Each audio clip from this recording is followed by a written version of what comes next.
My name is Pamela Woodberry, and I am a native Dallasite, and I started entering the cooking contest in 2001. The very first thing I entered was the ugliest cake contest of all things. Of course, no tasting was involved, but I did an unhappy birthday cake, lopsided layers. I put everything from peanut butter crackers to gummy bears, so everything on it. Stuck a couple of candles on the side, and it won first place and best of show. Even though it wasn't a culinary best of show, it was a visual. My best of show entry for this book is the Cran-Apple dessert pizza, and it was for the Pizza Bake Off. And I always wanted to do something as far as dessert pizza go, because I wasn't too good at doing the savory pizzas or the vegetable pizzas like that.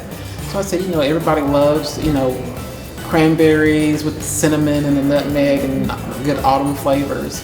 And it was just really straightforward, just gigantic sugar cookie crust, and just saute the apples till they were nice and tender, add a little nut butter, almond butter, and caramel to kind of help the sauce with it, a little sour cream to kind of add to the little tang to it. It was just everything that I would have wanted to scarf on or just eat on.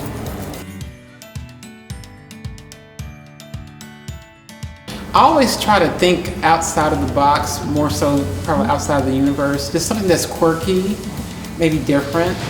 And for a while I was having a problem trying to win ribbons, but I said, well, let me just start experimenting with lavender and, do things like with lavender cookies or lavender cakes. And it's just, I'm an engineer by training, so it's just a mad scientist in the kitchen.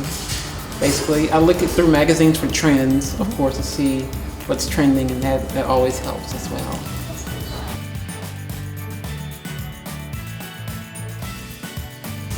Don't try to do something that's just off the chain, like some 5-star restaurant dish. Go with something that you know is tried and true and delicious. It doesn't have to be complicated. It just has to be good. And a lot of times, simple is better.